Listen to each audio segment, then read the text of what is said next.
Namaste, everyone. We are live now. We will be starting in a couple of minutes. We want to welcome you to this session, Indica session, Indica USA session, where we will be talking about completing Vyasa's Mahabharata. We'll be talking to our author here and the curator of Indica Books, Sri Abhinav Ji, and conversation will be moderated by Pranshu Ji. Before we start, a quick intro of what we do here at Indica. So we are a non-traditional university for traditional knowledge. We seek to build a global renaissance based on Indic civilizational thought. We are pursuing multi-dimensional strategy across time, space, and cause by establishing centers of excellence, transforming intellectuals, and building an ecosystem. We offer grants and scholarships for individuals in pursuit and spread of Indic knowledge. We build partnerships and alliances with universities, schools, colleges, research institutions, NGOs, media, etc. We have several platforms that promote and deliver Indic content, services, and experiences. We conduct offline and online courses. We guide research on select topic thought through our fellowship programs. We publish books by academic and public intellectuals across all genres. We conduct events such as this one, conferences, seminars, workshops, and talks through our growing global network of chapters. In the USA, we are a 501c3 not-for-profit organization, and all contributions are tax exempt. Please visit our website, indicacademy.org, to explore and navigate our activities, platforms, and initiatives. We have an active presence in social media. Please follow us on Facebook, Twitter, and Instagram, where we are at Indic Academy. We also have a very large YouTube channel where we put all our recordings there. Please visit because it's a huge repository of great knowledge and learning. With this, I invite, as our tradition is, to Nishanji to start the event with an invocation of prayer. Namaste, everyone. I will actually start with a shloka that Abhinav Bhai has mentioned in his book, in the very beginning of his book, and it's, I think, from Mahabharata. So I'll quickly say it out, and it's a very famous one, those who know Sanskrit and those who have read Mahabharata. So say, Narayanam namaskritya naram chaiva narottamam devim saraswatim vyasam tato jayam udariyet. Oh. Dhanyavad. Thank you. Thank you, Nishant Bhai. And we will be here all throughout. I'm going to invite now Pranshu Saxena ji, who is our moderator for the event today. Pranshu is an avid reader of world history and mythology. Pranshu Saxena inherited the inquisitiveness from his grandparents. The passion stuck through his education in Delhi, Cambridge, and post-graduation in America. He enjoys a detailed analysis of past events, marrying it with his current position as software manager. His first fictional prose was published through Indic Academy in Unsung Valor, Forgotten Warriors of Kurukshetra. Past publications include articles on cricket. His writings on history and mythology are available on various platforms and portals. Pranshu tutors Indian culture to youngsters in New Jersey, where he shares his life with wife, daughter, and a lifelong collection of books. With this introduction, I hand over the floor to Pranshuji, who will be guiding us through the conversation. Pranshuji, over to you. Namaste. So we have our author here, Abhinav Agarwal. Abhinav has been long associated with Indica, and he has been an author of a long standing. So he is not maybe not unknown to many of you, especially to the Indica group. So let me kickstart. So this is basically going to be an interactive session. Please feel free to ask questions all the time. We will basically take your questions. You can put it in the chat boxes, and we will. So it's going to be an interactive session. It's not going to be like details and back and forth or any lecture or any such thing. So we would like to have those, and any type of questions. I always tell my students here, like I have 10 years and 13-year-olds in my classes, and I tell them that there are no wrong questions. There are never any wrong questions. So feel free to ask any questions regarding Mahabharata, or even regarding Abhinav's first book, which I actually want to begin with, Predators and Prey.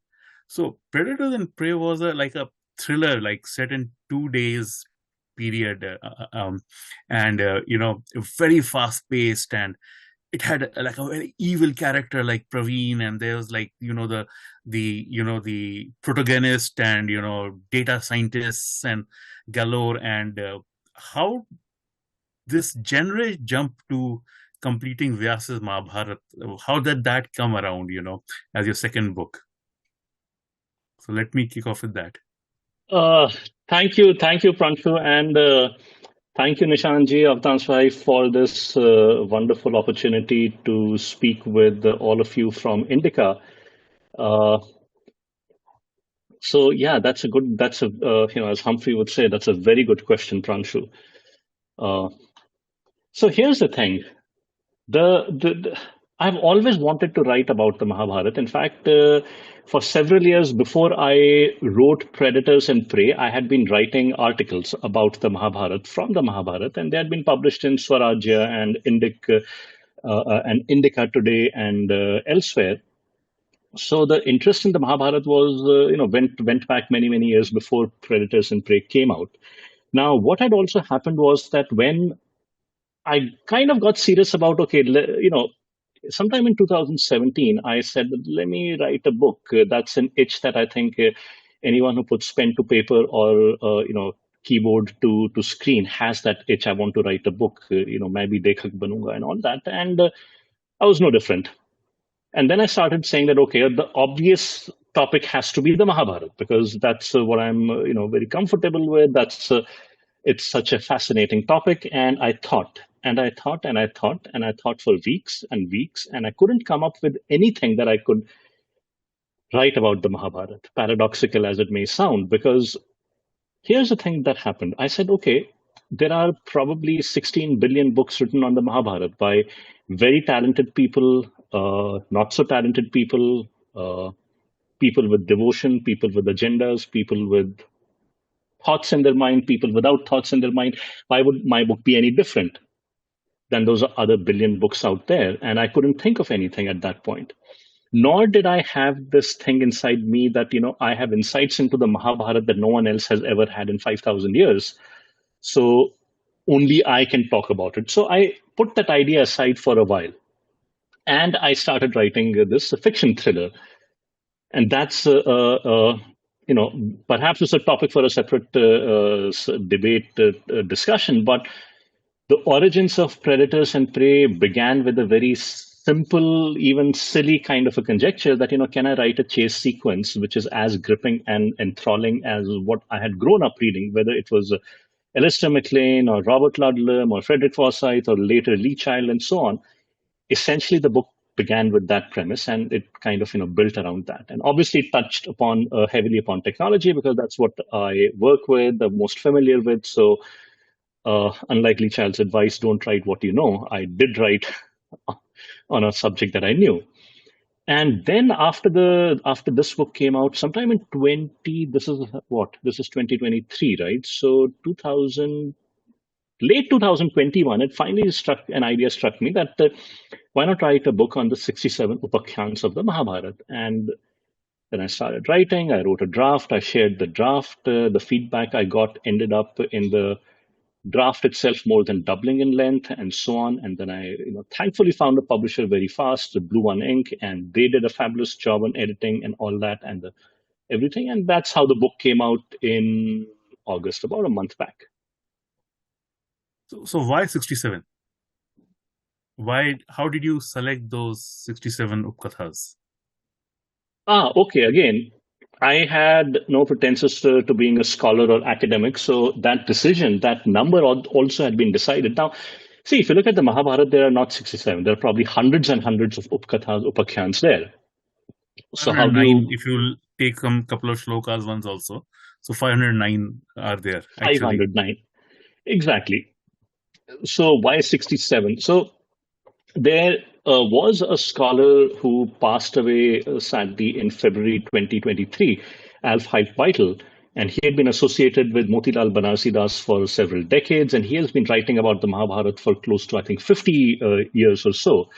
And Professors Vishwa Adhluri and Joydeep Bagchi have done a lot of work, brought out his essays and written commentaries and all of that, apart from the fact that they have written some, seminal books on the Mahabharata itself.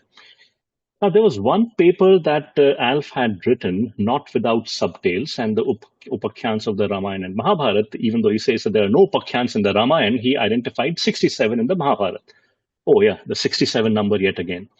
So his criteria was very straightforward. He said that where the critical edition itself describes a story as an Upakhyana, where the Parv Sangrah Parv itself calls it an Upakhyana, he used this criteria, which was, one way of saying that, okay, let us narrow down the list from 509, as you say, to, something smaller. And that's how he came up with the list of 67 Upakhyaanas. So I said, okay, I don't think anyone had done an English language retelling of these 67 Upakhyaanas so far. I mean, could be, but I relied on some search engines for my research, and that's how I got to this number of 67. And that's how I said, let's retell them, keeping in mind a few guidelines. The first one was that, okay, am I going to leave out some and include others? Because of the 67, some are very, very well known, like the Nal Damayanti and Yayaati and Ambaa and Savitri and all that everyone knows. And then there are some that even I had, I didn't know that that was an Upakhyana. When reading the Mahabharata, yes, you come across a lot of tales and subtales, but I had no idea that, Vipul was an Upakhyana in its own right, or Vriddha Kumari was an Upakhyana in its own right, or Dambodh Bhava was another one. So using that, I said that, okay, let's just retell all 67 of those. And the second one was, and I've alluded to this in the introduction, that I didn't want to introduce any creative, quote unquote, creative liberties, artistic liberties, demented ideological distortions, or anything of that sort. I said, whatever is there, let's stick with that. And then, yes, obviously there are going to be embellishments because you're doing a retelling. If you're adding dialogues, then you'll, bring in your own imagination, but nothing of the sort that you end up unfortunately reading. So that was the second one. The third one was that in some cases, I introduced some explanatory comments also, and I put them as footnotes. There are a few, like, for example, in one of the Upakhyaanas, in the intro, in the run-up to that Upakhyana, I write that in Draupadi's Swayamvar, there were a lot of kings and warriors who came there, including Jayadratha and Duryodhana and Karna and Dushasana and all that. And Karna attempted and failed to pierce the target, the yantra that had been put up. Yeah. Yes. So now the question is that most people who read it, who have grown up reading anything and everything except the Mahabharata, they will say that kuch bhi, Karna was not allowed to participate because he was a Sutputra, and Draupadi herself said that no. That's a natural question that people will have. So I said, okay, let us put a reference to the exact shloka in the Mahabharata that says that Karna tried but failed. Right. Like that, I put in a lot of these footnotes and all, and they ended up numbering over 1,000. And also, I noticed, like, and it could be just like, so when you were writing one of the tales, like Upakhyaanas, right? And some of these Upakhyaanas, you can really expand on it, right? Even when you are retelling it, you can literally create whole books out of it. Ani Mandave is an example. Uttank has an example. So, like, is there a way you try to govern how your size of the book will be? Because, for example, I noticed that Nal Damayanti is 27 pages in your book, and Nal Damayanti is 27 chapters in Southern edition of Mahabharata. Ah, oh, okay. So was that just a happenstance, or? Yeah. That's an entire coincidence. I didn't know that the Southern Recension has 27 chapters.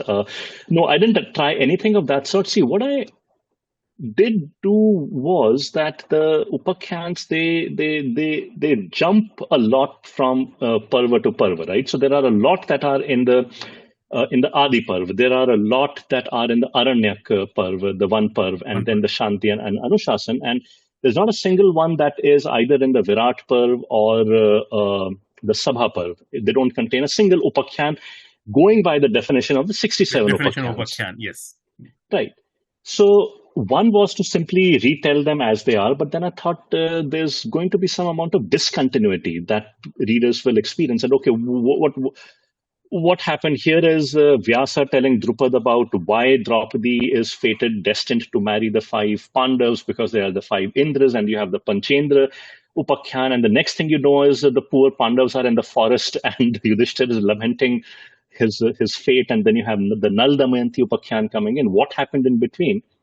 So I put in some brief account of the passage of the text from one Upakhyana to the other. And obviously, once you reach the Shanti Parva, there is really nothing at that point that is happening in terms of the story, other than the fact that there are questions upon questions upon questions that Yudhishthira is asking, and mostly it is Bheeshma who's responding. So, and you're right. I mean, see, people have written entire books on Yayati, on the Nal Damayanti, on Kacha Devyani, on Ambaa, on Savitri, on Parashuram, on Vasisht. They have written entire books have been written.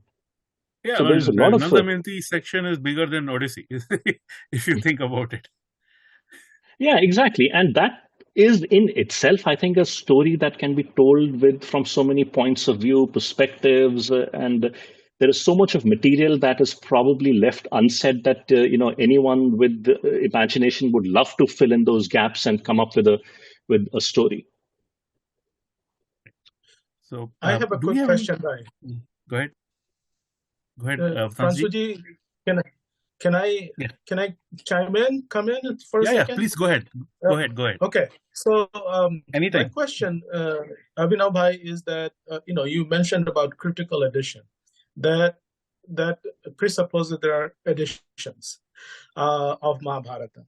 So when you are writing about Mahabharata, Upakhyana, and whatever else you are writing, how do you do your research where the originality, we already have a lot of questions about the authenticity of the interpreted translation, this and that. How do you navigate? Just walk us through, how do you navigate this kind of issue that we have about some of our texts when you are writing or retelling some of those stories? Wow. The first one was I stayed away from all retellings, abridgments, and fictional tellings because Lord knows those have done enough damage and destruction to the core story of the Mahabharata. I stayed away from all of that. The second one was, and I'll make an honest admission here, I'm not a scholar of Sanskrit, so I could not say that I will refer only to the Sanskrit and my translation of the Sanskrit shlokas. I had to rely on a translation. Now, if you look at the unabridged Mahabharata, if you look at specifically the critical edition of the Mahabharata, there are about, I think, at least 2 full translations that exist. One is English translations. One is by the University of Chicago, and that project was started sometime in the 1970s, and then after the death of the general editor Buchanan, I think it went dormant, and it was picked up and all, and then completed. I didn't want to go with that one for a variety. Exactly, I didn't want to go with this one for a variety of reasons. I picked up the translation that has been done by Sri Bibek Debroy. It was published by Penguin from 2010 to 2014. 2 volumes a year. And that's the one I used. Obviously, if you want to look at other Mahabharats, then there is I think the oldest one, English one that is around, is the translation done by Ganguly, which is there on the net. It's out of copyright. There were a couple of other things also that I did because I needed some additional information at times that is not there in the Mahabharata, especially when you look at certain characters. They find a reference in the Purans, for instance. So there were 2 texts I referred. One is an index to the names in the Mahabharata. This is a 800-page magnum opus that has been compiled by Sorensen. And the second one is the Puranic Encyclopedia by Vettam Mani that I referenced. And that is, again, an amazing collection. And so I used these as my primary references. And obviously, one of the advantages of using the critical edition is that the Sanskrit shlokas are also available on the net. Thanks to this stupendous effort put in over several decades, and most recently by John Smith, the exact Sanskrit shlokas from the critical edition are available on the net. So if I wanted an exact reference, I could go back to that online version. Thank you. So one thing I noticed that, like, for example, Rishabh Gita is one of the Upakhyaanas I noticed in the list. And so Rishabh Gita is also there in Bhagavad Puran. So did you marry both the versions, or you focused only on CE? I focused only on the Mahabharata because there are some, there are a lot of characters. If you look at the Markandeya Puran, if you look at the Vishnu Puran, if you look at the Bhagavad Puran, you will find even more episodes that either expand on or add to or clarify some of the characters and the things in the Mahabharata itself. Now, I don't have. I wanted to stick with the Mahabharata. Maybe some later point that will also become a fascinating project. But I'm kind of relying on Sri Bibek Debroy to finish his Puran translations. Right. And that'll definitely help, because that sets a sort of like a gold standard for which you can basically rely on for the authenticity, basically. So, looking at that 67 Upakhyaanas, which one do you think is your favorite one? Oh, quite a few, but I would say for a variety of reasons, Dambodh Bhava is one Upakhyana that I absolutely love.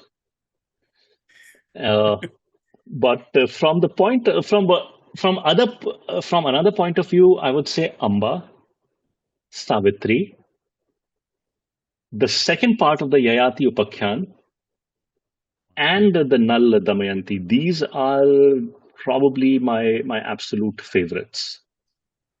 Yeah. So if you were going to carry this forward and write a full-fledged a novel, or full-fledged novel on one of the Mahabharata characters, which one would you pick out of Mahabharata or from one of these 67 Upakathas? I think there is a lot that can be said for Ambaa, because it is a tale that spans generations. Here's the genius of the Mahabharata itself from a point of view of storytelling, that there is a very, very brief reference to Ambaa, where Bheeshma goes and he gets the princess of Kaashi, and Ambika and Balika are married off to Vichitravirya, and Ambaa is not, and it just stops there.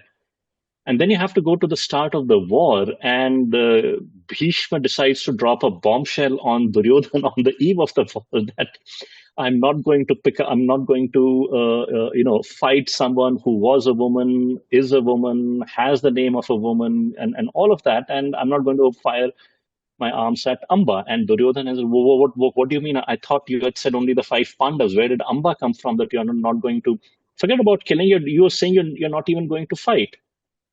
And right there, I mean, just amazing storytelling. It's the kind of things that, modern authors would die to be able to write such a plot twist. And here is Vyasa saying, oh, yeah. Okay, by the way, here is, another thing that. And I would say that, Ambaa might have been a very known character in the era in which Mahabharata was actually written down. Because you see, throughout, even before, Ambaa is like, the Shikhandi's, origins are revealed. Yudhishthira is saying, oh, Shikhandi is going to kill Bhisham. I'm telling you, so when they were like exchanging the ambassadors before, Sanjay had come, he said, Shikhandi is going to kill Bhisham. So you see, already, suddenly you are told that, suddenly there's a prince of Panchals who is like, equal to Bhisham and is going to kill him. And that's when, slowly they sort of, and that's what I'm saying. That's where the thing is that Mahabharata was when Vyasa was telling it, and all these Upakathas are there. These are already well known in the society at large, which again tells us that it's a very literate society, a very, very advanced, very urbane society, and which knew about these things. And that's where, your book fits in very well, is it tells a lot of people, about these upakhyanas. This, introduces as a basic way to the readers, and so that's why I assume that's what you were targeting for your, as your target reader, right? Oh yes. The target reader is, see, the thing is that the person who has read the Mahabharata, for them there is nothing that this book is going to add. Right? They already know all the stories. This book was specifically targeted at the, for lack of a better word, the urban reader. And when I say the urban reader, this is a person who has probably not read all the 6,000 pages of the original Mahabharata. They have relied on abridgments, retellings, fictional retellings, which have, as I have said, which have done more damage to the knowledge of the Mahabharata than anything else. How do you make it interesting to them? Tell it in the style of a thriller. And the Mahabharata is, and as I've said, that it's a lot of things. It's a dharma shastra, niti shastra, artha shastra. It's a charita. The Mahabharata itself describes it as an upakhyana itself, which leads you to wonder what exactly is it an upakhyana of. But leaving that aside, it is also, I maintain, arguably the greatest thriller that was ever written. So can it be retold in that style itself? So I was not looking to rewrite it as in one of as a dharma shastra, a niti shastra, and all. Simply as a thriller, take a tale and pick it up and see if you can write it like you would write a modern thriller, without introducing distortions and all sorts of things that let's say. Abhinav, I have a quick question. So you mentioned a Upakatha of Dambodhava, right? Can you briefly tell the story, like maybe in like a few sentences, what the story is about and what it is? Yeah. This is if I remember. Abhinav, before you say anything, I just want to remind everybody to raise your hand and ask questions. We're going to be interactive, so just raise your question, and the host will let you have ask questions. Oh yes, exactly. We are definitely going to do questions. So okay, so you're talking about Dambodhava, right? So this is a particularly small upakhyan, and it is essentially when all the elders have gathered together, and they're trying to drill some sense into this guy, what do you call Duryodhana. Okay, and they're basically saying that what you're trying to do, let us give you an example of why trying to take on the Pandavas is futile. And this takes place in, I think, the Udyog Parva. And this is, I think, right before Krishna is visiting, and Krishna himself is making one last ditch effort to avert war, and then they start to tell him that the story of, basically they want to say that you had Nar and Narayan as two sages, and Krishna and Arjun are Nar and Narayan who have been reborn and the question is, who are Nar and Narayan? So the story goes something like, there is this king called Dambodbhava who wants newer and newer conquests, and he's very proud and very vain and all of that. And he says that, okay, tell me who I can defeat. I can defeat anyone and everyone. So tell me who I can defeat. So the king's warrior advisors and all, they basically say that, okay, fine, there are Nar and Narayan, and they are two sages, and why don't you fight them? I think they were probably leading the king up the garden path, but the king, being the vain egotist that he was, sort of dumb. I mean, probably that's how they gave him the name. Dumb comes around. Exactly. So. So that's how this king marches up to them, and he says, "I want to challenge you to a fight." And they say, "Come on, we are sages, we don't fight," and all that. And he insists, and they said, "Okay, we'll fight." And the king goes with his army, and all it takes is a blade of grass for Dambodbhava's entire army to be destroyed. And this story is told by Parashuram, if I remember correctly. So here is Parashuram, the warrior who single-handedly, destroyed 21 generations of Kshatriyas, and he's telling Duryodhana that, but obviously, Duryodhana, as they say, Vinashkale Viparit Buddhi, he doesn't listen. But this particular one is fascinating because you have this tale of this mighty king who neither knows his limits nor does he know the strength of Nar and Narayan, gets into a skirmish with them, and in virtually no time finds his ego and his army destroyed. Duryodhana didn't learn ego. any ego. It's a question of how egos are humbled, just as Parshuram's ego is humbled by Bheeshma, and Bheeshma's ego is humbled a few generations later by Ambaa. It's an endless tale that way. Exactly. And actually, this is a very famous story retold in folk across India, and especially in Malayalam. There are three famous plays in it. It's also the story of Tanasur and the story of Thousand Armors. So it gets exchanged in Purans into a different way. And so that's the thing. So again, this is another story which you can really expand much on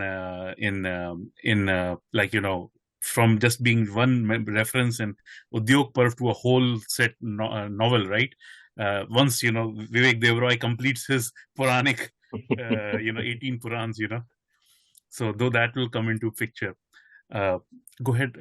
Sorry, Nishat, you're saying something? No, that's my question. Yeah, I think Alton's by his hand raised. Yeah. So yes, quick question. I will try to switch gears just for for a short while. So if you have to compare, you have written Predators and Prey, a different kind of genre that the current one we're discussing here. If you have to take a character or an episode from your Predators and Prey and compare it with with this book, which one would it be? Fascinating. I have. Other than Arjun and Krishna, don't go for the easy one. I do make a reference. So I'm sorry for putting you on spot. So I did. I mean, yeah, thanks for preempting that, Pranshu, because I do make a reference to Krishna and Arjun in Predators and Prey. And I think He Neeraj keeps make that calling the statement. Yes. protagonist and his, Yes. First we take out Arjun and then we go after Krishna. No, not an episode as such, but essentially the message in the Mahabharata about karmanyavadhikaraste, that you have the right to action. That is something that I have brought into Predators and Prey also, that you have to do what you have to do, and you hope it turns out the way you want to. And obviously you don't just say that, okay, I hope things turn out well, and then sit back and hope on a wing and a prayer for things to turn out that way. You actually have to work towards it, and if it means bending some rules, crossing some lines in the sand, so be it. Predators and Prey does exactly that, and I think part of that inspiration came from the Mahabharata. That it's what is your swadharma at that point in time. Thank you. Exactly. So I would just say, I looked at the list of podcasts. So my favorite ones are Chirakari and Kundodhar. So if you can, and of course, they are listed as Upakhyaanas. So if you would comment on both of them or either of them. So Kundadhar is a fascinating example of, right, you're getting what you need, not what you want. It's like, this fellow, he prays to the gods, and he finds that, okay, who is that one deity, person, celestial being that I can pray to, who is going to be easy enough to appease and therefore get a boon. And this fellow gives him a boon, but then he says, hang on. He says that all these kings who got great boons, and look at their ends, how they ended up. And in the end, he gets what he needs. The Brahman gets what he needs, not necessarily what he wanted. But the other Upakhyaan that you pointed out, Chirakari, is fascinating, because wrapped in this very seemingly simplistic story are so many expositions on dharma, on the role of a mother, the role of a father, which is higher, which is and all. The story itself is very simple. That Gautam suspects, the sage Gautam, he suspects Ahilya of infidelity, and then he orders his son to behead his mother, and he tells Chirakari to do that, and he walks away in a huff. And Chirakari is a person who liked to take a lot of time before deciding on a course of action. And his father goes away, and the Chirakari is left wondering, okay, do I kill my mother? I can't kill my mother. Should I kill my mother? Okay, no, but this is what they say about a mother. A mother is what gives birth to this thing. She sustains life. She's the nourisher. How can I kill the mother? The father, on the other hand, he gives a body, he gives knowledge, he gives that. Okay, so which is the higher status of the two, a mother or the father? And he goes back and forth having this discourse, debate, internal debate within himself. And in the meantime, then Gautam comes back, and he has had a change of heart. His tempers, correct, and he's starting to regret the injunction that he passed in haste. But he has a sliver of hope that I gave it to Chirakari to carry out. So, who thinks it out? Who thinks it out and then thinks it out again. So, all is well that ends well. He comes back. Chirakari has not acted out, and Gautam says, wonderful, excellent. But it's a thing, right? We often love to quote this phrase, act in haste, repent in leisure. But guess what? Chirakari is a wonderful illustration of that entire adage. Act in haste, repent in leisure. So, think. Indian parliamentary commissions have been following that for the last 50 years, 70 years. Yes, but I think they have left out the thinking part from their cogitations, and I hope I don't get in trouble for saying that. So we won't get into trouble, but you might. I would say I was incited. I will say I was incited, and therefore they are equally to blame. They are culpable. So no, but So- Chirakari is also sorry. So just want to finish off that thought. Yeah. So Go ahead. Ahilya. See, once the Chirakari Upakhyan comes in, and if you follow it up with the Upakhyan on Ahilya, then it changes the whole story. Because you see, there's a lot of that's what I'm saying. That's where this power of this Upakhyans and everything is. It tells you some more details about things which are like popularly known, but these extra details add more and more to the picture. Correct. And sorry, Nishant, why before you ask your question, I'll say this part is that reading the Mahabharata in its original also tells us a lot about these original characters versus how they were portrayed in later retellings. I mean, the most famous example is the Shakuntala. The Vyasa's Shakuntala and Kalidasa's Shakuntala are so different characters. I think probably separated in time when each account was written by maybe 1,000 or 2,000 years, depending on how you look at it. But yeah, exactly, 2,000 years from the beginning, and 1,000 years from when it started getting written down around 600 BC, 800 BC. So, Nishant bhai. So I had a quick question. I was looking through the list of Upakathas you mentioned. You have an Upakatha called by the name Rishya Shringa. So is it a separate one from Ramayana, or is it the same one from Ramayana?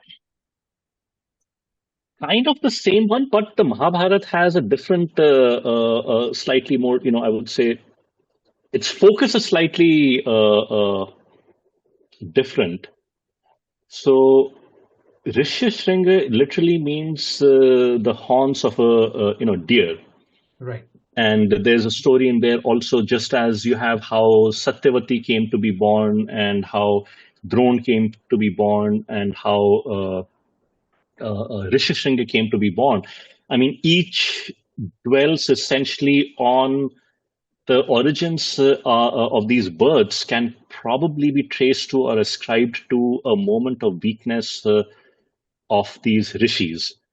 And in there itself, there's a whole tale of, which one could, explore in a lot more detail in terms of like, I mean, as a digression, I'll mention this, that Karn, one of the defining traits of Karn was that he was a distracted soul. This is something that Bheeshma also describes when he evaluates Karn, that this fellow is distracted. And if you then go back to how Karn himself was conceived, it was Kunti who, after she gets the boon from Rishi Durvasa, probably she doesn't believe Durvasa, but she invokes that mantra, that Vashikaran mantra, and Suryadev appears. And that is a part and parcel of the mantra. You cannot get one part of the mantra and not the other. But Kunti also invokes Surya in a moment of distraction. Right. And that legacy carries on with Karna for the rest of his life. And in context of Mahabharata, Rishishang's son, Alambush, is a famous Rakshas who comes and fights in the Mahabharata. So that moment of weakness continues down the chain, right? Basically culminates with the battle in the Mahabharata. And as I said, like Kalidas's Shakuntala changes. Kundodhar, the Megh Devta, becomes Meghdut in Kalidas. So that's how basically, how characters change over time, and how the later poets view them. Avtans, you have a question? Go ahead. Not right now. Okay. I wanted to ask you another thing. So did you like try to cover like Vedang? We call about Vedang, and Vedang has Jyotish in it, and Vedang has Ayurveda in it, and everything. So I noticed the chapter, and I'm going to it's slightly a joke. So what about Ushtragriv, right? Is it a Ayurveda chapter? So for those who don't know, Ushtragriv actually means piles. So actually, it's a very, like, if you're reading Ayurveda, it comes quite often because it's actually a, common illness. And but in case of this, so that I was like, I noticed like if somebody's just perusing the list of the index of the Upakathas, one is of course the Ushtagriv. So if you can expand on that one. Yeah, that is, I think, in response to a very simple question by Yudhishthir on laziness, indolence. Wouldn't call it a sin, but it is one of the vices that Bhishma warns about. And he then explains with the example of Ushtagriv. There was this camel who once got a boon, and he said, let my neck be very, very long so that it's easier for me to reach out and eat leaves and shoots that are high up on trees. And he gets that, and he doesn't have to work too hard for his food, and he grows lazy. And once there's a big storm, and he takes shelter in a cave with a very narrow entrance, and only his neck goes in, and then he finds he cannot extricate his neck out. As he's lying there, I think a jackal and his wife come there, and they're also hungry, and they start nibbling. I mean, this is a gory tale. They start nibbling on his neck, and soon enough they find that's quite a delicious meal, and they make a meal out of the camel. And it's more a story that you would associate with the Panchatantra, but it finds itself in the Mahabharata, I think in the Shanti Parva, but it's a very kind of a morbid tale of the vice that indolence, laziness is. I mean, it is one of the 14 vices that a king is supposed to avoid, which Narad tells Yudhishthir in Sabha Parv when he comes to meet the Pandavas, which actually is also what Rama asks Bharat when Bharat comes to meet Rama in the forest, right? So one of the things that Rama asks Bharat is, do you avoid these 14 vices? And laziness, I think that once you read the story of Ushtagriv, you'll probably, any king will stay away from this sin, vice of laziness. So as that's another masala question I'll add. So the of course Ani Mandavya story is basically the sort of an origin story for Vidur, and later on Vidur is basically absorbed into Yudhishthir, and people have used that in the retellings to indicate as if that Yudhishthir was son of Vidur. And Hey Bhagwan, yes, they have. And I don't even know what to talk about that, but let's hey Ram. Okay, let's take it to its logical conclusions by taking another story. So in the Mahabharata itself, in the Sabha Parv, in the Shishupal Vadh Parv, you have this fracas between Shishupal and Bhishma and everyone there. And then Krishna says, I've forgiven you 100 times, no more. I gave this boon to your mother. I would forgive 100 sins of yours. And now the time for your death is now, because anyway, it was fated that you would die at my hands. And he takes out his Sudarshan Chakra, fires it at Shishupal, whose head is beheaded. He falls down, and then an energy, call it the Atma and all, it arises from Shishupal's corpse, and it enters Krishna. Now, using that same line of logic, are people going to argue that Shishupal was actually Krishna's son, or Krishna was Shishupal's son? I mean, I really wish people would stop doing this, but you can't stop people from doing this because we are a very liberal tradition, right? That's why we need such books, to basically put exactly what the critical edition, what actual Mahabharata is telling, which is not adulterated by these, by these retellings, which people are making assumptions literally on basis of, one half of the story, literally on that. Exactly, and I don't mean to disrespect any author. Perhaps I do. Actually, no. I do mean disrespect to some authors. Let's not beat around the bush. If you find yourself having to distort and invent things that are not there in the Mahabharata simply to make your story interesting, and if you have to do this with the Mahabharata, which has got more than enough things in it for any kind of entertaining retelling, then it says more about your failings, your lack of confidence, your talent, your skill as a writer than the Mahabharata itself. I mean, I don't understand this. I'll take two examples. Like the Tunnel of Varnavath by Gautam Chikirmane is a fabulous take on the Mahabharata. It takes off from the very pivotal episode of Lakshagraha, and then it has a completely different story set in those times. The principal characters of the Mahabharata play only a very marginal role in that, but it's a wonderful story. It doesn't distort anything. Take Sai Sarupa's Rukmani, for example. It tells a story of Rukmani and Krishna and Shishupal and everything in there. And it does so with such a wonderful feeling of devotion as well as good storytelling without distorting things. So it can be done. It's just that I think people who do these distortions, it says something about their skill or lack of it as a writer. Mm-hmm. Yeah. Quick question. I mean, this episode reminds me vaguely of Hassan Minhaj and emotional truth and that kind of story. But anyway, we won't get into that. Pardon my ignorance here, Abhinav Bhai.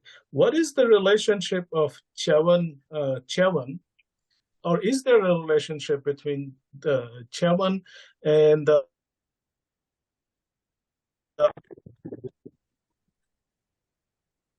Can you, Avtans, we lost your audio. Again.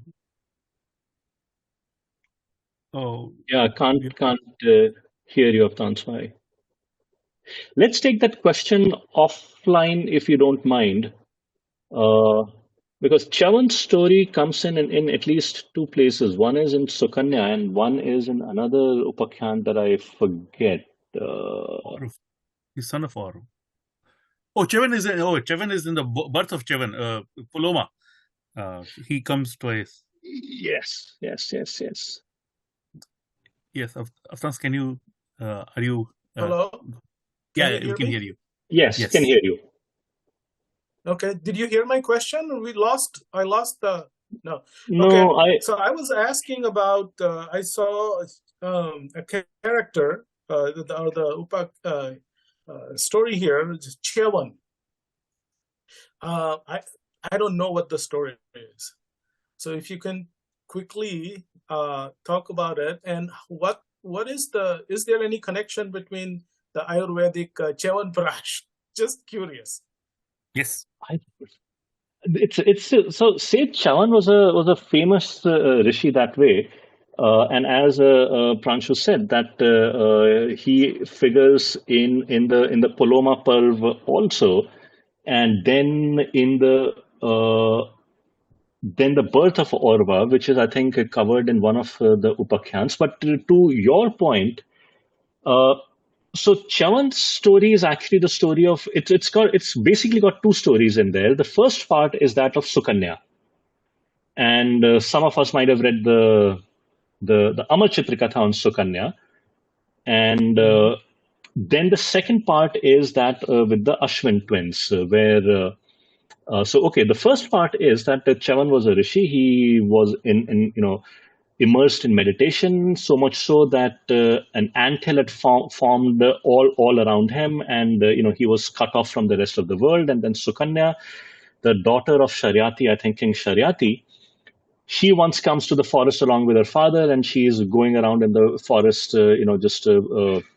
wandering around, and she comes across this anthill, and she sees these Sage Chavan's two eyes, peering out, and she mistakes them for fireflies, and she takes a twig or a stick and tries to get the fireflies out, and obviously she ends up poking and blinding the rishi. Now the Amar Chitrakatha tells us that the king's soldiers were afflicted by immense pain.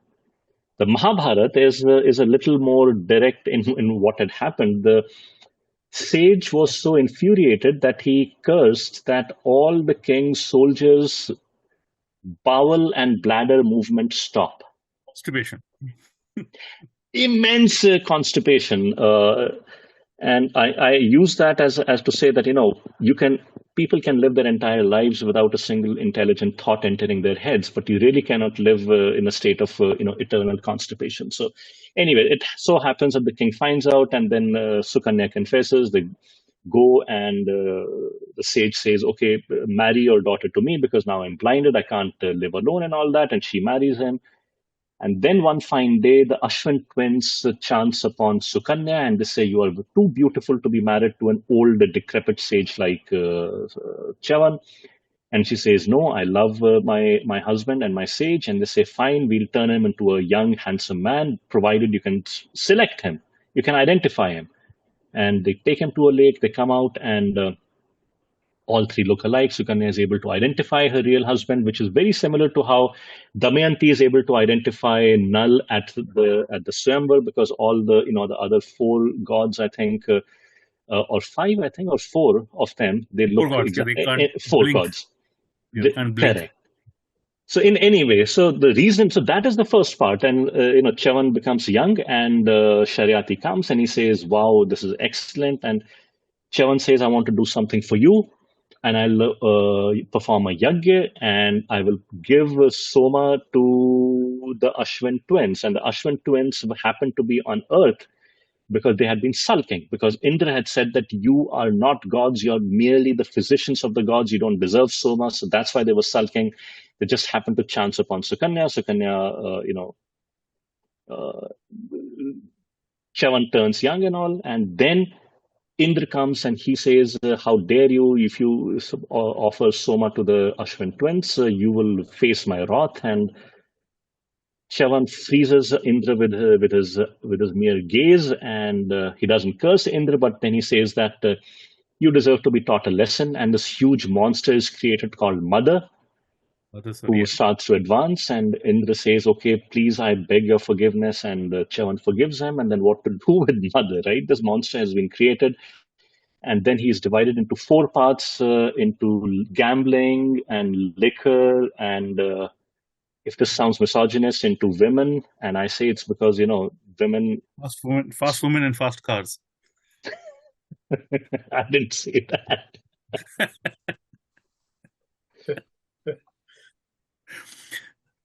So, no, and I actually see, and so Chavan Prash, basically, because of the connection of the Ashwins to the Chavan. So in the Ayurveda, Chavan Prash, basically, rejuvenating, something which basically keeps you healthy, and your all the madas in all the pitas in Synchron is Chavan Prash. That's where the name comes from. So literally and it's a very famous family. His son is Richik, and there's a Richik, Upakhyaanas Richik and Madhavi, and then you continue further down and you have Upakhyaanas on Parashuraama and the whole thing. But Parshurama's ancestor, I think, right? Richik, yes, exactly. Richika is Parshurama's grandfather? Correct. Great-grandfather. Great-grandfather, okay. Son is Richik's son is Jamadagni's son is Parshurama. Right. So and that's another, or again, as I said, very good example, like, Nal Damayanti catches the eyes, the same thing as Sukanya also catches in the same thing. And this is a very interesting aspect. Vyasa actually puts it right across Mahabharata. So we have these sons who want to avenge their fathers. And so Janamjay starts the genocide of Nagas. That's the whole story starts, Mahabharata, right? Orv does a genocide for the Hahas, because, his father was, the Bhrigus were killed by the Haha Kshatriyas. The same thing goes furthermore. Parashar wants to kill all Rakshasas because his father Shakti was killed by Kalmashpat, the Rakshas. And in all cases, they are stopped from completing that genocide. That is a very important, all scenarios. So Vyasa is very consistent throughout, and that's where the beauty of the thing is, that when somebody does a retelling, as Abhinav was telling, if you change something which is the very nature of the epic itself, then you are basically changing what the message Vyasa is saying. As there's this as we were talking about the Varnavat, right? So in Varnavat, Lakshagrah, they burn the palace and 6 people escape, the 5 Pandavas and Kunti, obviously. And the same thing where when Arjun burns Khandav, So you have that Upakhyaan also, the The Sarangak birds 6 people escape, again and escape. Ashvasen escapes, and Ashvasen Ashvasen then and Maya. and Maya. Yeah, Interestingly 6 enough, again. the palace that Maya builds for the Pandavas proves to be a very fateful palace, because that's where Duryodhana, his fire of envy That's a trigger is point. aroused. That's a trigger point. Exactly. So this is what the Mahabharata says. You can do anything and everything with the best of interests, but you have absolutely no clue how things will play out. You can absolutely not control that. I mean, Yudhishthir forgives the Jayadratha, and look how he's repaid by Jayadratha. Jayadratha is killed by Arjun, and Duryodhana, in a fit of frustration and rage, orders the armies to fight into the 14th night. And look what happens. Ghatotkach, who has been fighting, by the way, a lot of retellings tell us that Ghatotkach entered the war. No, Ghatotkach had been fighting the Kurukshetra war even earlier, but during the day. He was not as powerful then. Come night, and the Rakshasas are so powerful that Karn has to use his Shakti. Actions have unexpected consequences. I mean, it's such an exquisite illustration, the entire Mahabharata. I don't understand why people have to distort it. And I'm beating a dead horse here. I'm flogging a dead horse, so to say. So, any questions from the audience?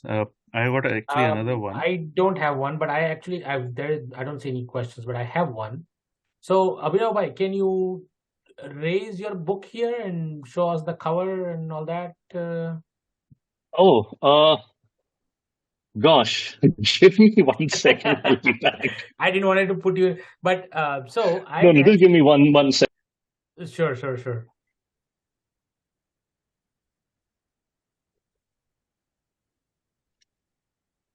Once again, this gives me a good opportunity to remind people to put your question in the chat box, raise your hand, and we'll be able to take it. All right. All right. I see it. Yeah. Very nice. Thank you, Abhinav bhai. So I think you're on mute, bhai. Yeah, and I would like to thank Blue One Ink for the wonderful cover that they put out. It's very evocative, I thought. One other question for people who are outside of Bharat.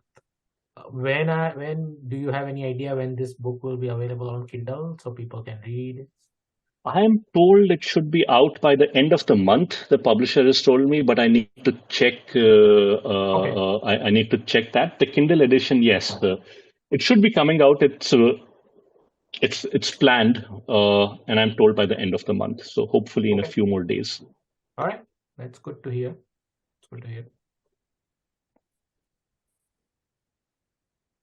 Oh yeah, another point actually wanted to I was going through my list of questions. So, when you arranged them, did you? I mean, there's some of the Upakhyaanas are actually happening around the time of the story, like Yavakrit. So, both Aravasu, Paravasu are actually members of Yudhishthira's court. So they are basically around the same time where, Yavakrit and Bhardwaj, father of, Drona, story happens. And the other story obviously is Ashtavakra. Again, there's some sort of a commingling with the main story. So is there but of course the Upakhyaan, of course we use the alphabetical and I remember you had once written, I think you had written in an article or something, that the published Mahabharata is 5,500 pages, and alphabetical has also written 5,500 pages worth of ideas. Oh, no, I didn't. Someone else would have. I don't recall writing that. You may have quoted, yeah, and that's another thing I wanted to, talk about, like about this great man who basically 40 years studied Mahabharata and wrote so extensively on it. And again, he went and he collected a lot of folk stories. He collected a lot of, but he never moved away from the, the ethos which Vyasa always wanted to, and that's Absolutely. what inspires us to write, about Oh, Mahabharata. absolutely, absolutely. I mean, the work that he did is immensely. I mean, I don't think you can ever overestimate the value of the work that he did, or for that matter, the work that Professors Joydeep Bakshi and Vishwa Lurie did, not only in terms of the original work, collect not only in terms of the original work, but also collecting the works of Al Haibaitel, putting them into these collections and all. Uh, yeah, its value, and especially in terms of also, and this is sort of a digression, but also related to the Mahabharata, is that their work in exposing the utter racist roots of German Indology, I think, is something that more people need to know about outside of an academic context and setting, which Right. kind of, if you read their work, it kind of explains why so much of American Indology at American universities is informed by essentially a core of racism when it comes to Indic studies, the Mahabharata, and all that. I mean, there's this one, I won't dignify that lady by taking her name, but who dismissed the critical edition as a monstrous jumble simply because they couldn't come up with the critical edition and they lost their chance of mutilating the epic. They dismiss it Mm. this way, or that another lady who describes Trivarg as the three upper castes, whereas every single translation has it referring to the three Every dharma. German, not Indology, but every German book on ancient studies actually call it a trifunctional hypothesis. Nobody, no, even German studies on if they're talking about Greek or anything, they never call it about castes or anything. They're calling it about trifunctional hypothesis. It's called trifunctional hypothesis. But just in case of Indian, they basically translate it into a different way. The same thing which it's getting translated for the others, like for Greek or Roman, they're calling it trifunctional hypothesis. But for India, for Indian context, they just call it the three upper castes, which is ridiculous. And that's basically where the thing Exactly. is. The They're not being Goldman consistent about it.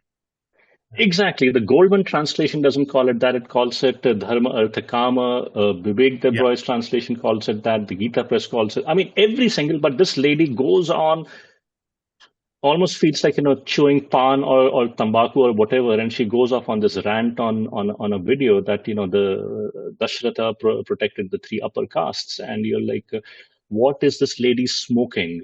Mm. Pardon my French. But anyway, so coming back, what these people have done, is a tremendous service. Alphabet line, yeah. And Joydeep Bakshi and Mr. Adluri. So another thing I was basically yeah, so that's I was very happy that you chose Yavkrit was one of those 67. So there was this famous movie, Agni Varsha, which was on, and it really mutilates the original story and converts a act of horrendous act on a woman into a love affair. And that sort of, again, the thinking, so that's what is driving the modern Indian writers who want to think. They are basically getting misinformed. So even Agni Varsh has Yavkrit as I think Chiranjeevi plays him. Is that a Hindi movie that came out a few years ago, 2002, maybe like yeah. 10 years ago or so? 20 years ago, 2002.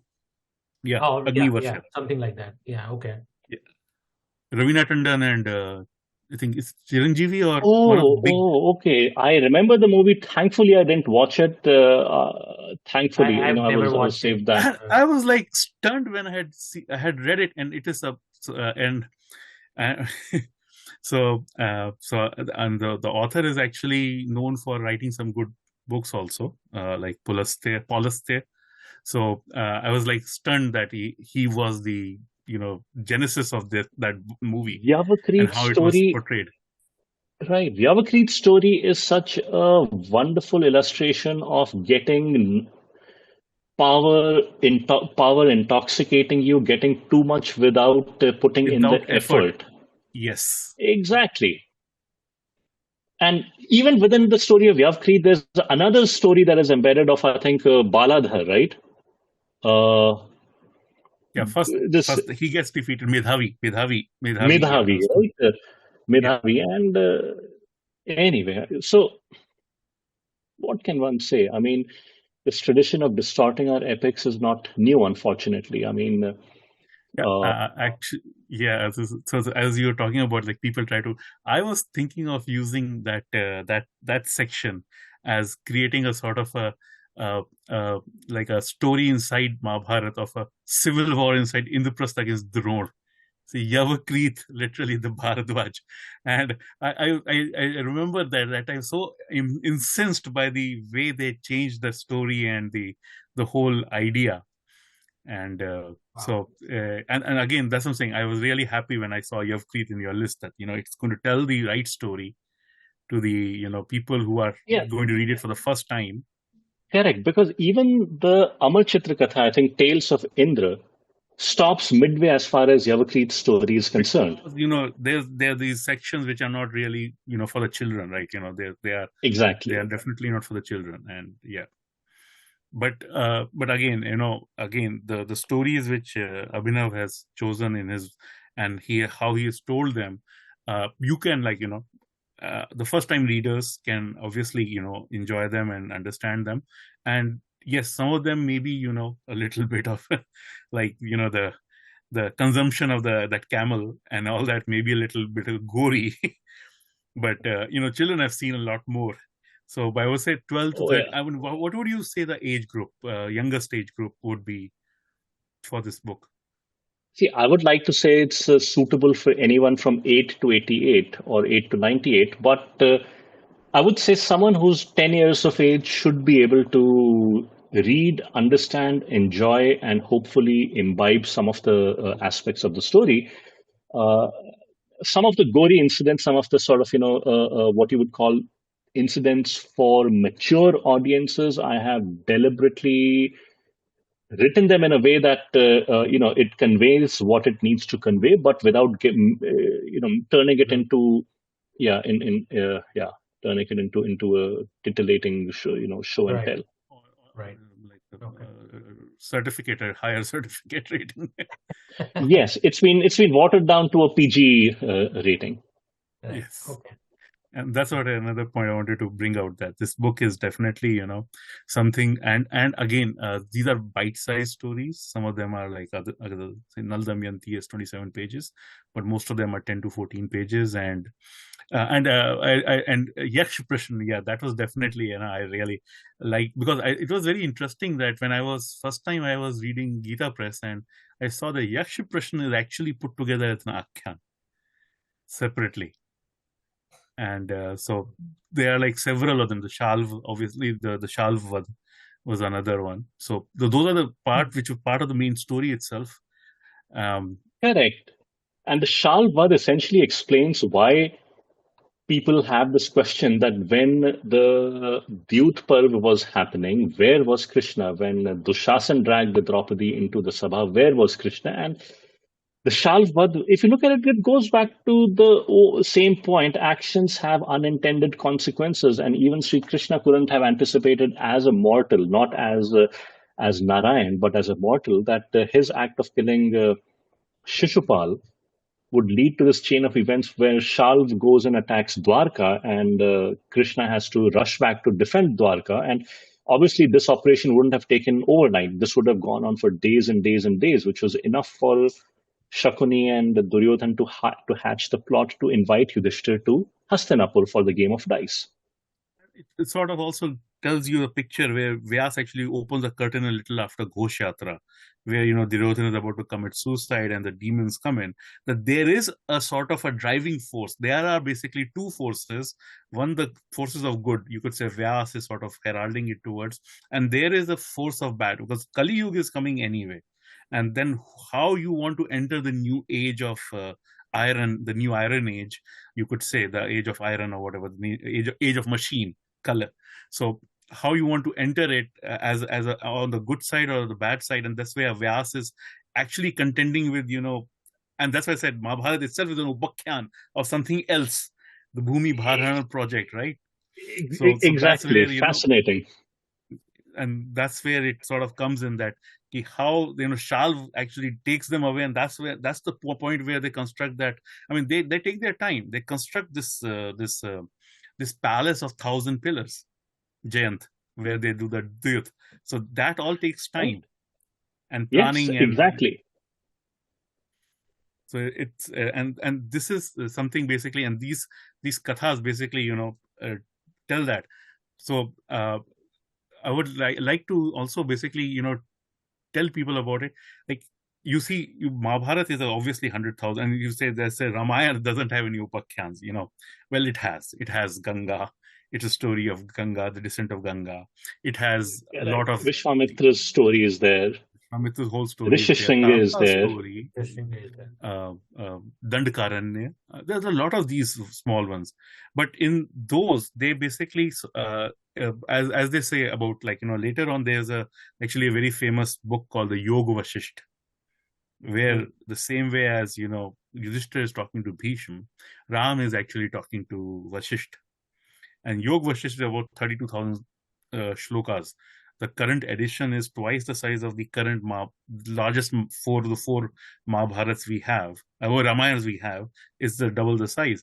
It's like somebody has taken all the stories, Upakhyaanas, and take out and put it into a separate book. So, and that's where I was thinking that, Yoga Abhinav, that this book is literally, you've taken the Upakhyaanas and you've taken it out and put it there as Vasishtha did with the Yoga Vasishtha, all the stories.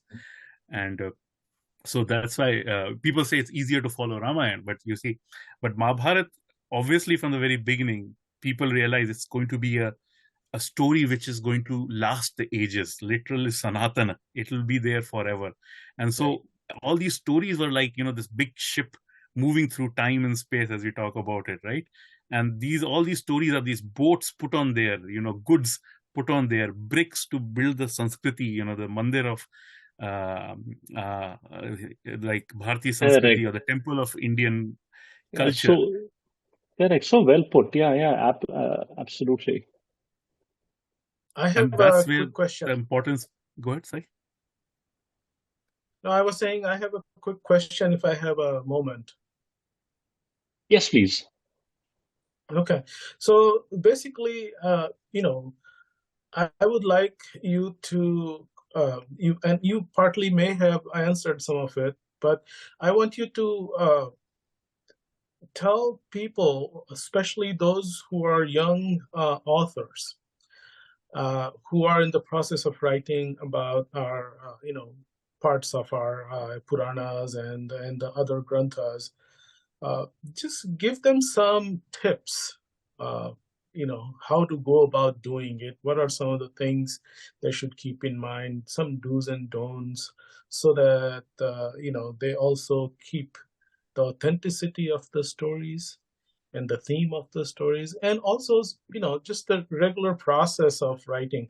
Keeping in mind, we are still talking about writing it in English and not in any Indian languages. That changes quite a bit the orientation, how you write and who you write for. Actually, that's a very, very pertinent point of Bhai, because Shivakumar GV, right, a good friend, he uses this word dhwani. And the dhwani, when you read and write in an Indic language versus when you read and write in the English language, is very, very different. I read the Gita Press translation and I feel something. I read the English translation and I feel something which is substantially different. So if you're writing in English, I think the challenges that any Indian writer will come up with are going to be substantially more, because how do you? Let me see if I can find one example. So I want to take an example from Ambaa. And one of the suggestions that I got when I shared an early draft was that put in more dialogues. Otherwise, it's going to read a little dry. Now, this is the part where Bheeshma, where Parshurama is approached by Ambaa, and he goes to Kurukshetra, and then he sends a word to Bheeshma that Parshurama wants to meet him, and Bheeshma goes to to Kurukshetra, and that's where Parshuram basically tells Bhishma that you have to take Ambaa back. And obviously, we know that Bhishma refuses, and Parshuram keeps getting angrier and angrier, and then he finally says, I challenge you to a duel, and I'm going to kill you. Now, this is still a relatively young Bhishma who also has his ego of his own, and the undefeated warrior. And this is what he basically. Okay, let's see if I can find that Ambaa. Okay, so this is how I've said that.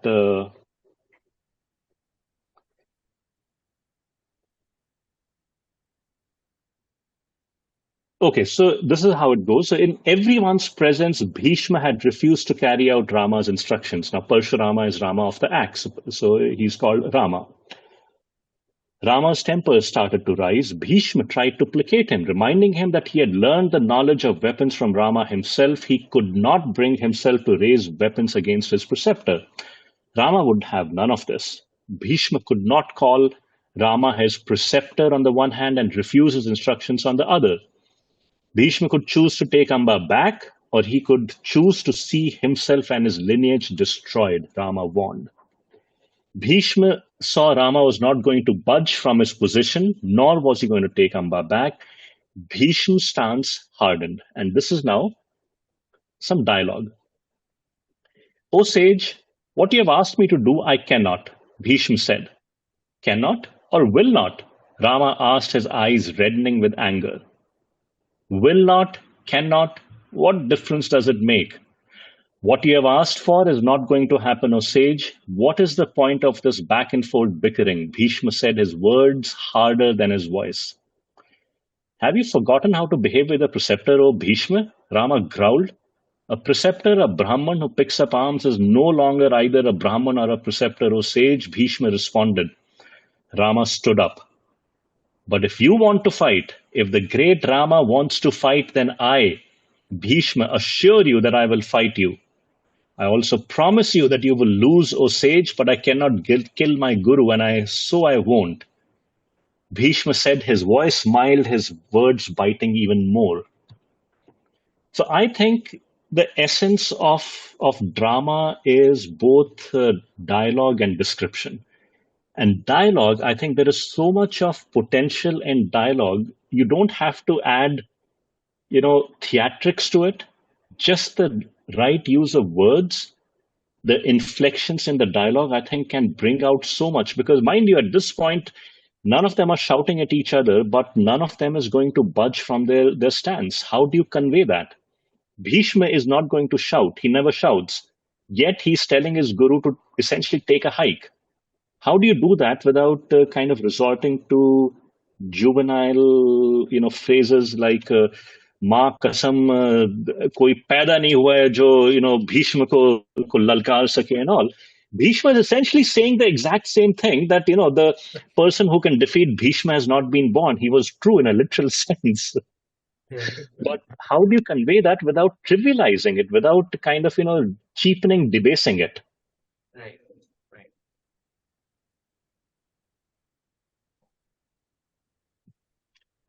Any more questions anybody has? Yeah, I don't think we have questions anyways here. And that's where I think one of the things is that even if you're writing in English, and if you have facility with one of the Indian languages like Hindi or Kannada or Tamil or Telugu, read the Mahabharata in that language as well, and that's where you will actually find a balance and much more correct, much more pointers to how you are going to say the same words. And that's where, as I said, I'm also not a Sanskrit expert, but sometimes I would read a Sanskrit shlok and I would say, they have used this Sanskrit shlok for this meaning, but it has this meaning also, and see if I use that meaning, how does that, it conveys a little more information.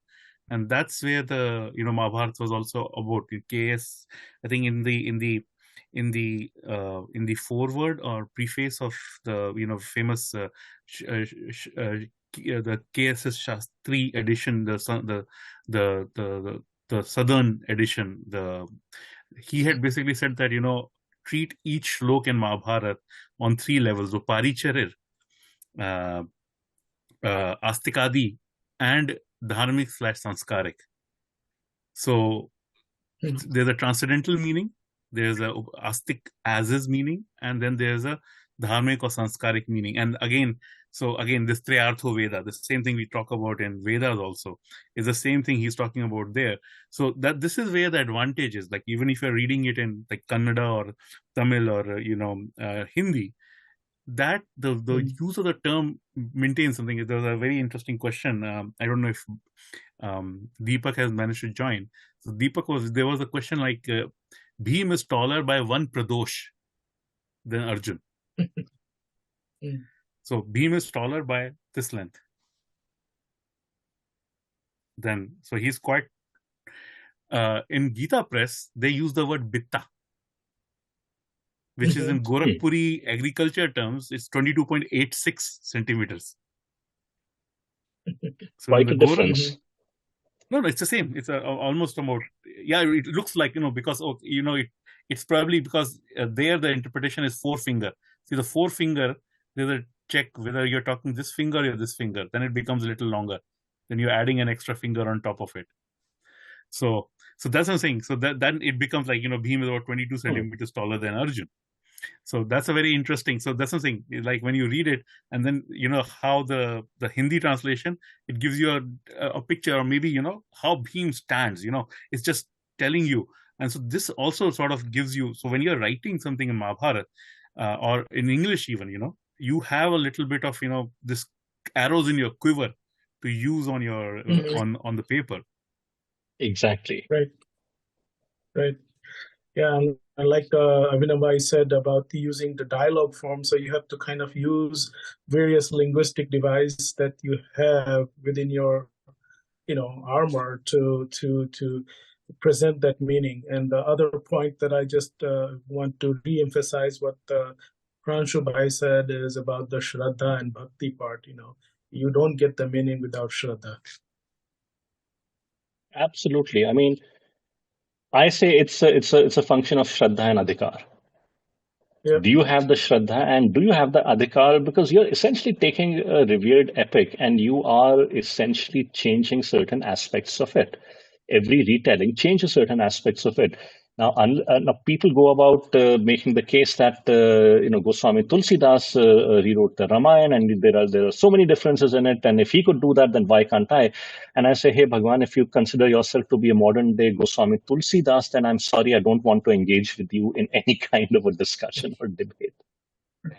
But even in his first few dozen pages, when he actually starts talking about when I'm starting to write Ramcharitamanas, he has several chopais and dohas talking about the devotion for Bhagwan Ram. He talks about it, all of it. So, and he just says that without devotion you cannot write it. You cannot understand the meaning of it. No, it's not. But again, this is Kali Yuga, so anything and everything goes. Right. Well, if we don't have any more questions,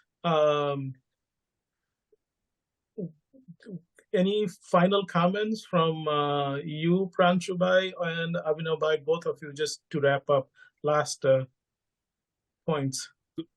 So I would just Pranshu before Bhai, go first. Abhinav, so I'll go. Yeah, basically I would say that this is a great book. Definitely, you should get it.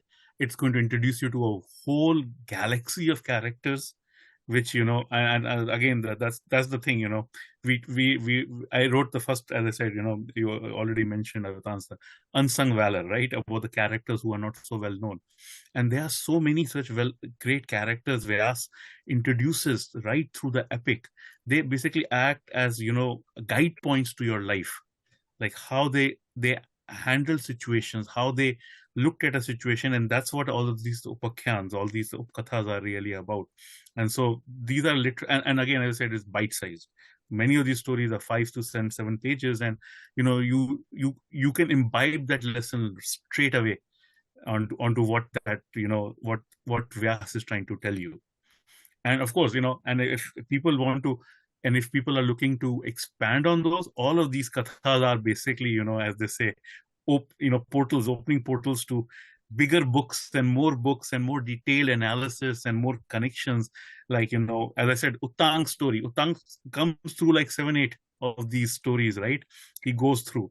Ahilya, for example, gets mentioned in book 12, 30, Shanti Parv, Anushasan Parv, even in Ashwamedh Parv.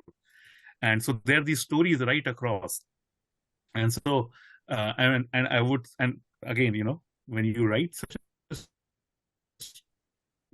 book later on, always put that, it was Yoga Abhinav, the completing the Vyasa's Mahabharata, which basically started off this. So on to you, Abhinav. Well, thank you. Thank you for these kind words, Pranshu. And thank you, Avtans Bhai and Nishant Bhai, for this opportunity to talk about the Mahabharata. As you can probably would have guessed by now, the Mahabharata is a topic that I think, day, morning, evening, midnight, I can talk about it. It's such a fascinating subject to talk about. And I'll say that, so the book is completing Vyasa's Mahabharata as this collection of 67 Upakathas from the Mahabharata, the retelling of those. And Indica, I think, is doing a wonderful service. Indica Books is trying to bring and promote Indic writing and books to a wider audience. So just hope that people watching this do take a minute to explore the world of Indica. There's a chapter in the US that Avtans Bhai and Nishant Bhai are very closely associated with and lead. So definitely take advantage of that. And thank you once again for this opportunity. Thank you, Abhinav Bhai. This Thank is you. actually my first meeting you digitally. I haven't even met in person. Right. Thank you so much for writing this great book. I'm look forward to reading it. I wanted to get a printed copy, but apparently estimated delivery times are like in November. 29th of October, it's like yeah. That's why my question about the digital or the Kindle version, I guess. But I look forward to reading it once it becomes available. And thank you so much for writing it. And, thank you.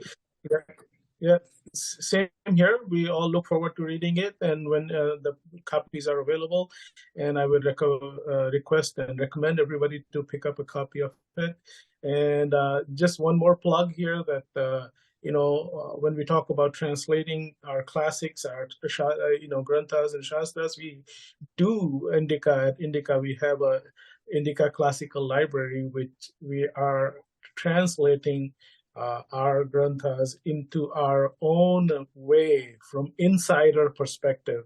So hopefully we will be able to see some of the works coming up. Meg is kind of leading that project, Meg Kalyan. So we will be seeing some of the fruits of that work. It's not easy, so it takes time. But we are doing some of those works. So thank you all who could join us, and thanks to our Hyderabad team for all the logistics and technical support.